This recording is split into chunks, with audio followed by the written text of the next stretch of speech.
Kia ora and welcome to another episode of School Briefs. And this one's extra special because look, we've got a special guest. Actually, that doesn't work because I don't know where you are on the actual recording. Stephen Lethbridge is joining us this week to talk a little bit about the great session that was run earlier in the week. And then we are going to go through some of the hot topics of the week as well, that honours list, talking about some of the political stuff that's happening in the primary space. And of course, in the secondary space, we've got the phase 5 consultation and roadshow happening. But first and foremost, welcome to School Briefs, Stephen Lethbridge. Oh, look, thank you so much for the invitation. This is the real I think I've managed to, I think I've managed to avoid it for quite a long time. So, finally here. Be careful. You might be a regular. Is it true that when you talk on a panel or something and you're asked to submit a bio, you always submit Stephen Lethbridge, all-round good guy? Is that... No. And I've been getting people coming up to me and saying, what's the story with this all-round nice guy thing? Yeah. And it's just a lesson to me to proofread everything that Liam sends out. Yeah. If I want to have accurate data. Yeah, I mean, it's the height of arrogance to describe yourself like that. I mean, that's typically what... Unbelievable. Yeah. It reminds me a couple of years ago when I was running registrations at a conference and a colleague was there, so I made him a professor and everyone was asking him what he did his study and what his field was in, and he was really embarrassed about it. Yeah, so I should That's know really rude, Stephen. That's really unprofessional. It is. Talking about all-round great guys, you spoke to Dominic the other night. Do you want to take us through that session? And it felt like people were buzzing throughout it and coming away from it.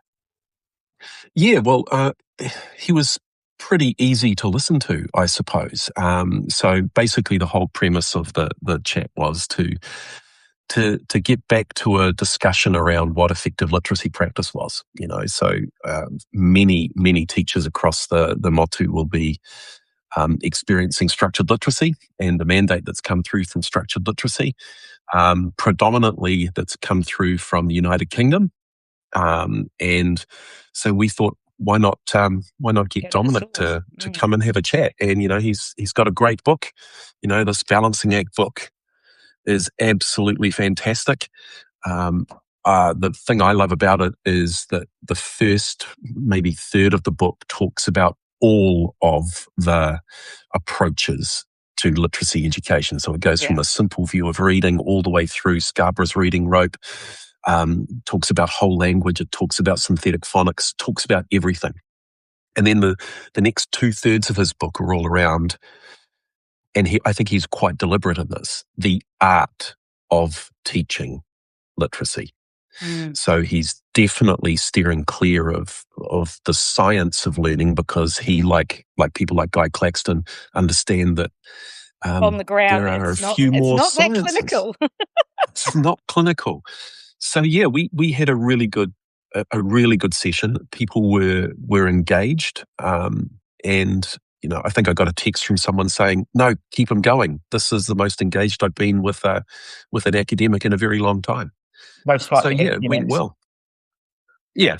No academics that we know, of course.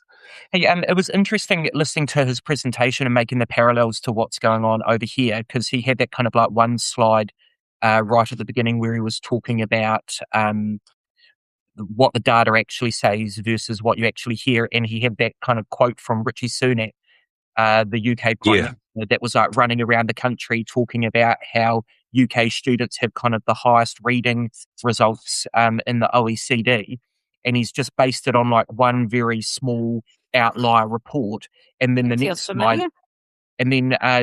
slide he goes and shows what the actual, was it the PISA data says, and the UK's ranked kind of like 9th, and they've got the kind of same general decline that lots of Western countries do. Yeah, that start was really interesting with the data comparisons because it sort of matches the narrative I think that we've been given, and if I can borrow that term, we've been sold a story.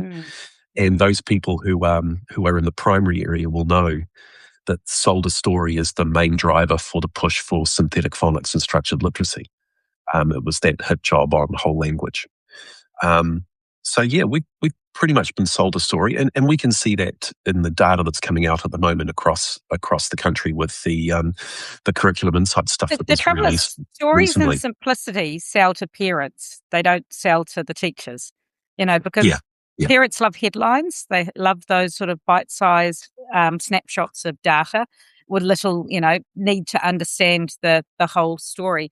But I feel like we're seeing a shift. I feel like there were some educators that were questioning things, but I feel like that wave is building in terms of, oh, come on. We all know that any issue needs a range of interventions and strategies. And that's what he comes back to, isn't it? In terms of yeah. there's no one way. Brains don't all learn the same. There's no one way to sort of raise literacy levels and grow literacy levels.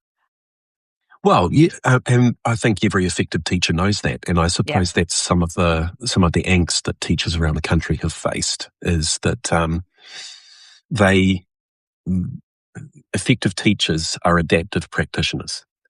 So they don't they look at what's in front of them, look at the data that's in front of them, and then make informed decisions about what to do next. And if that is focusing on phonemes, fantastic. If that is focusing on blends, brilliant, no problem. But if that's focusing on context in a sentence to gain meaning, then that's good as well. It's not staged. So, I don't want to sort of generate all the hate coming through from all those structured literacy people that we experienced a year or two back. I suppose how we preface the start of that conversation was that literacy is just a battlefield at the moment, and it's turned colleagues against colleagues. It's become Which is very ridiculous. partisan. When we think about what we're ridiculous. actually trying to do is support young people, like. Yeah. Can I ask this is going to expose my absolute lack of understanding of primary school teaching, so Yes, I apologise in advance. Yeah, I've always, yeah. Yeah. But eASTL, how you used to be able to use it, and I don't know if you still can, as assessment for learning tool, and then you got suggested next steps of how to support learners. Was that a mixture of approaches in the next steps, or was it far more just nuts and boltsy in terms of what skills they needed to learn next?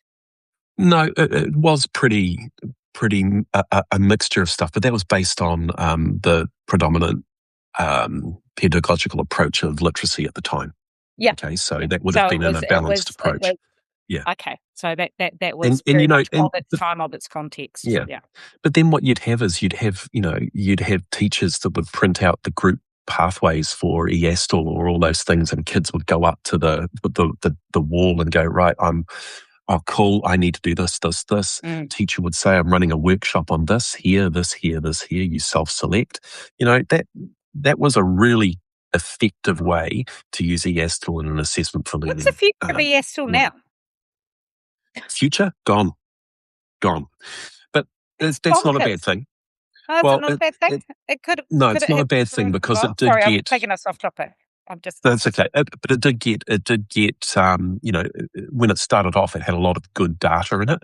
Yeah. But then as it grew, they needed to add data sets to it. So they bought a whole lot of stuff from overseas that went into the pool, and look, I've heard a rumor that a lot of the initial eASTL stuff went into SMART, but that's only a rumor.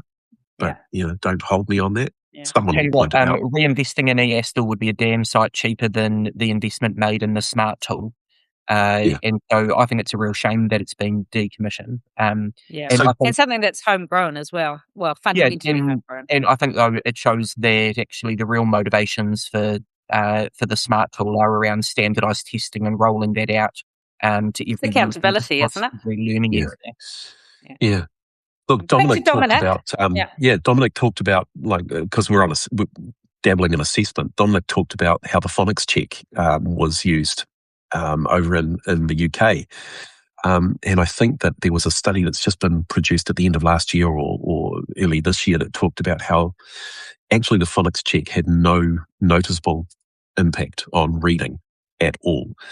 But Dominic's point was that, and we all know it, you focus what you're teaching on what you're being asked to assess in Not high stakes necessarily what cases. they need. Yeah. It's sort of, you Yeah. teach to the test. Yeah. Was that Yeah, their so, same you know, report that the kind of only tangible outcome was actually a kind of growing inequity across those kids that typically They do found that well with the in UK reforms education across the board. regardless? Yeah. It hasn't closed the equity Yeah. gap at all. I tried to pose that question to the minister at SPANZ. It didn't go down particularly well. But I think one of the real frustrations is so much of what we're doing looks like the UK reforms, and yet there's no evidence. They're reviewing it themselves and backtracking because it did not. Standardising, testing, all of that stuff didn't actually.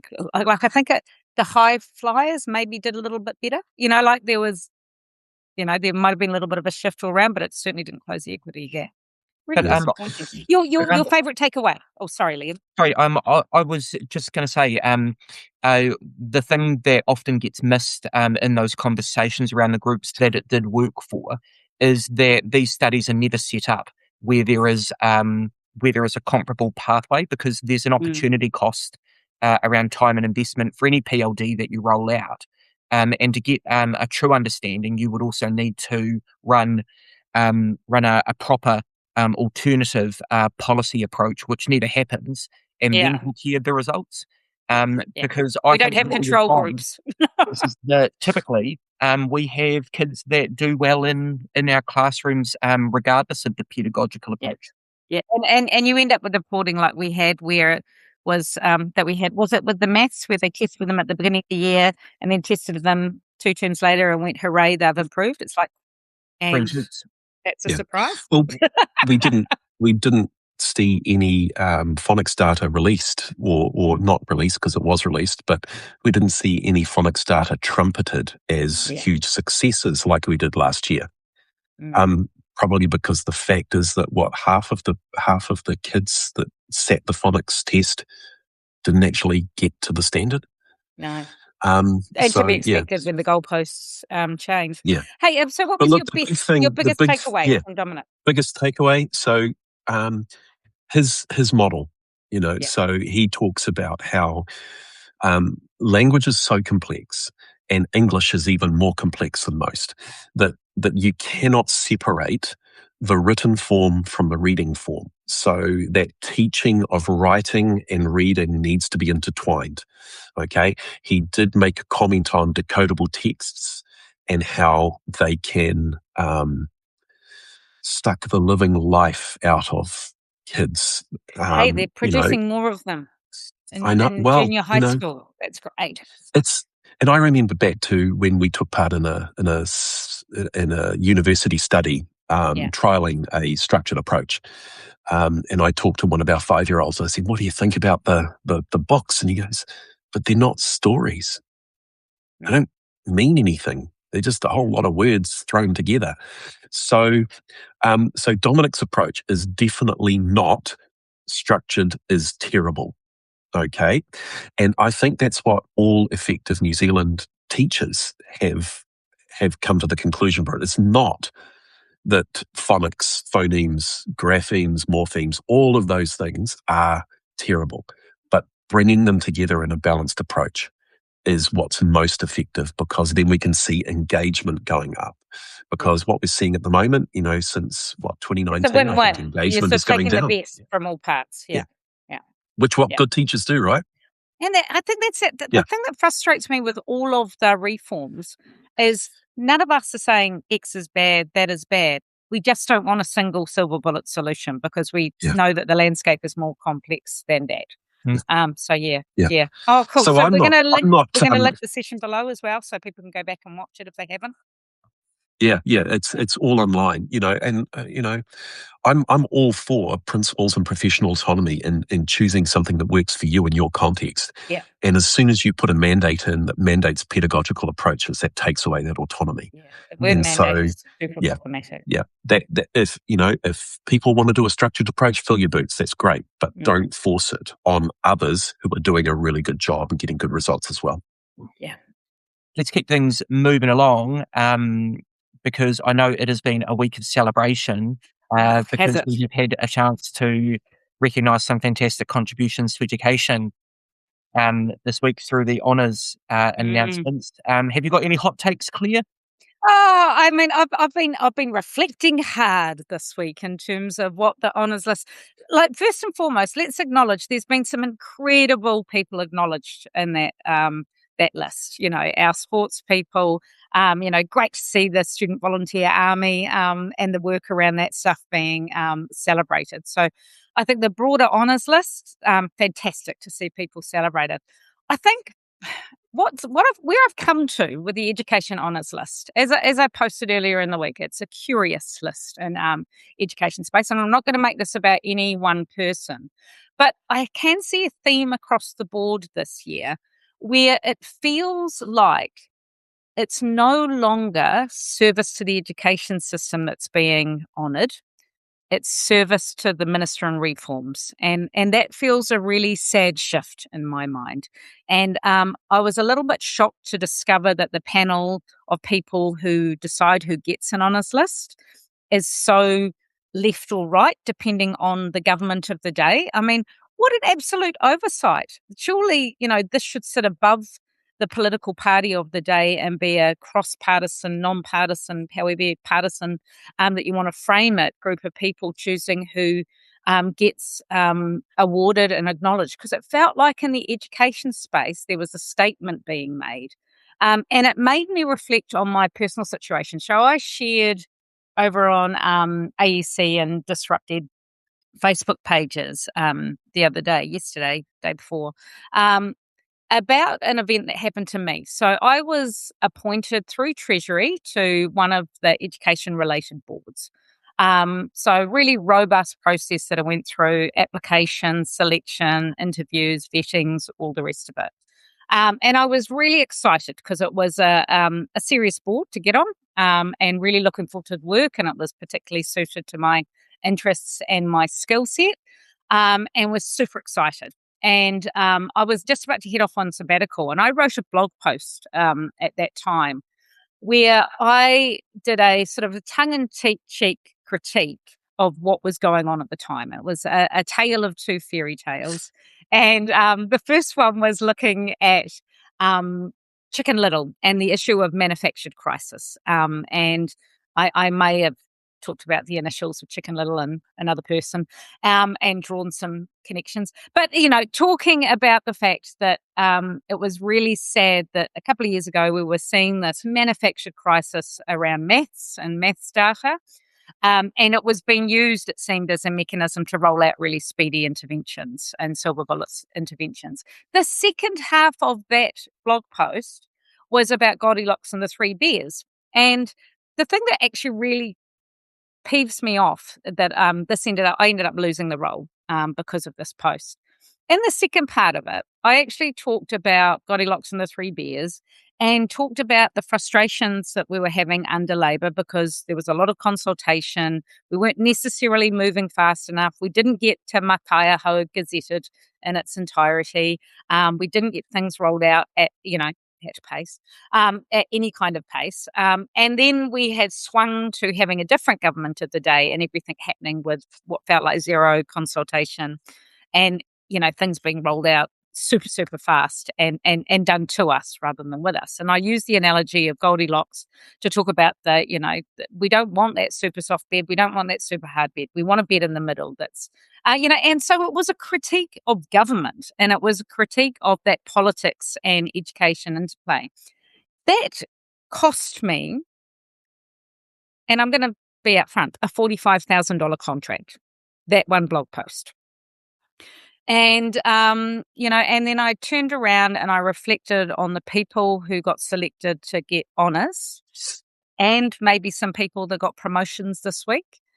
And I can't help thinking and feeling that actually what is celebrated at the moment and rewarded is service to the reforms, not service to the system, not service to our young people. And I know for a fact of at least two incredible long-time educators who had been nominated. The nominators reached out to me and said, hey, I went through the really long process because it's a really big process to nominate people. And they told me the names of the people they nominated. And I went, how on earth did that person not get an honours? How did that person get an honours over that person? So yeah, I came away feeling sad, actually, Yeah, because I feel like this is the first time I've thought about whether or not the honours are yeah, kind of politically driven. Yep. And yeah. it could just be my own naivety because I feel like it's been a real mix of, you've always had a combination of people from across the political spectrum honoured. You always have. And so it should be. I guess though, I'm even open to the idea that kind of when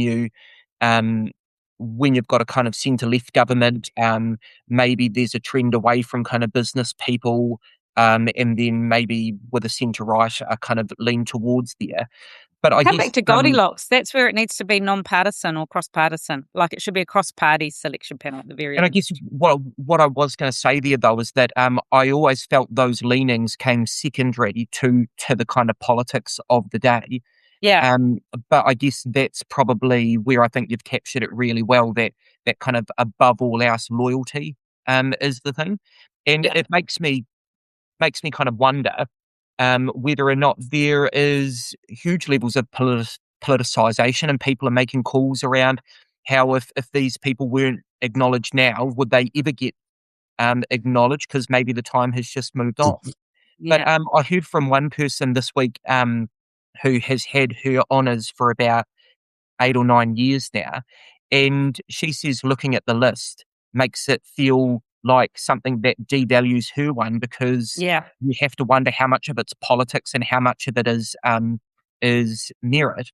And similar to you, I actually wrote a referees report for somebody who put their who had a nomination go in, and I look at the fact that she went up, and all of a sudden you've got these questions. Was it the fact that she had a union background and that one of the referee reports was mine, or was it just that she didn't make the cut this year? And yeah. it's quite disheartening that something that should be about celebrating amazing contributions to the community is now kind of like tainted with all of these second questions. Yeah, yeah, and it's definitely. I mean, I don't think it's just us. I've seen sort of conversations across the online world. What was your take, Stephen?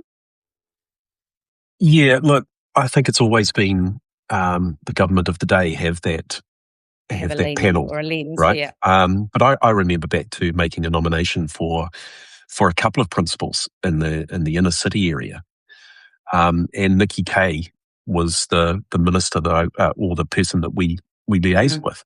Fantastic, but there again, Nikki Kay was a bit more Oh, relational. yeah, but well, and she worked hard to work across the board. Like, I sat on her yeah, 21st century yeah, reference group, and she, like, I don't know if I've told this story on a school brief. She forced me as a Labour Party member to come and present at the National Party conference one year.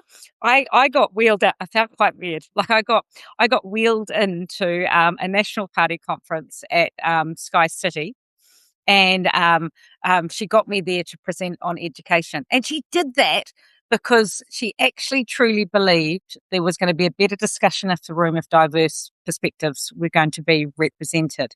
I mean, she ended up being a really good mate, but she really did believe yeah, in diversity of views. yeah, And we always come to a yeah. better solution. If it's slowed down, So we yeah, dissect and we come up with a robust, bipartisan, non-partisan way forward. Yeah. but Hey, that process was quite good because she both of them went through, but only one of them got it, Yeah. and that was under the Yeah. Labor government. And I'm thinking, well, perhaps the political leanings of the one that didn't get through Yeah. might have had an impact. So, yeah, I mean, yeah, it was surprising. Yes, I woke up and looked at a few names and went, "You serious?" Um, but also, it's not surprising, right? I Mm. mean, we see you It's a are world rewarded shift, if aren't you're we? in the tent. Yeah, but you're I mean, rewarded it's if you're in the tent. I always feel like this is going to be the modern day version of, you can't talk about Hitler, you lose the argument. But it reminds me a little bit of Trump. Like that sort of jobs for mates, rewarding those who have served you historically. I mean, at least we haven't got a UFC ring being built out front of the Parliament. Could be Yet. Quite true. I heard someone yesterday at a meeting say. So someone yesterday at a meeting said, we always thought revolution would come from the far left or the left. What we're experiencing globally is a right-wing revolution. Yeah. It's interesting, Let's just say that when they get to the ceremony, fingers crossed, it's just filled with endless karakia and waiata. I'd absolutely love that. Hey, interesting AEC law around Nikki Kay. She was one of the kind of early advisors in kind of setting up AEC, and I don't want to overstate it, but she had this particular idea, which I think we should come back to when the landscape's a little bit different. But that you would have a group like AEC that is looking to pull together backbenchers from each political party and bring them together for really robust discussions that have got like nothing to do with the policy agenda of the day. And so she used the example of like charter schools. You would bring together backbenchers. You wouldn't talk about charter schools, but you would actually talk to them about what is the level of school choice and autonomy and freedom. And purpose of education and That's right. And so you would actually try to build consensus from kind of backbench MPs so that as they move into more senior roles, there's a kind of greater understanding towards that whole bipartisan approach. And what I loved about that is that she'd clearly spent a huge amount of time thinking about something that was obviously really important to her around that kind of long-term stability to our approach. And I mean, I spent the last 2 years with her. We established I'm still part of Blue Nature Trust, which was her initiative that she started with Nigel from Envirostrat, and I came on board as their education person, which was a blue technologies company looking at solutions for ocean regeneration. And it was the perfect example of exactly what Nikki stood for. She was unapologetically national. She was unapologetic in her position and views around individual rights and responsibilities. But at the same time, she could look across the whole political spectrum on a whole lot of topics and see that actually there's some things like the environment, like education, that was too important to only limit to one set of voices. So, I think there's always more work we can do. We're talking for so long this morning. I blame Stephen. It's always my fault. Stephen, my understanding is that this week there is going to be the Thunderdome of education policy debate playing out. What has APPA got in store this week? I come dressed up as Tina Turner. I want to come. You could try. We'll just come normally then, Claire. That would be no different. Look. We've got the APPA conference this year. So, look, traditionally it's in Taupō. We head down to Taupō for a couple of days and There's have some disappointment in my area that it's been cancelled, Stephen. Disappointment. Well, yeah, anyway. But I think it's a good move too, given the current fuel crisis and things along those lines. It's prudent that we we're going to take school vans. Present a many good principals in them. School vans with diesel. Yeah, great. What's happening at the conference, Stephen? What's happening at the conference? So we've got a couple of speakers coming from overseas. So they're going to be there for the one-day event. And built into the day is a 45, 50-minute political panel. So we have Erica Stanford, we've got Ginny coming, we've got Lawrence there. We've also got David Seymour.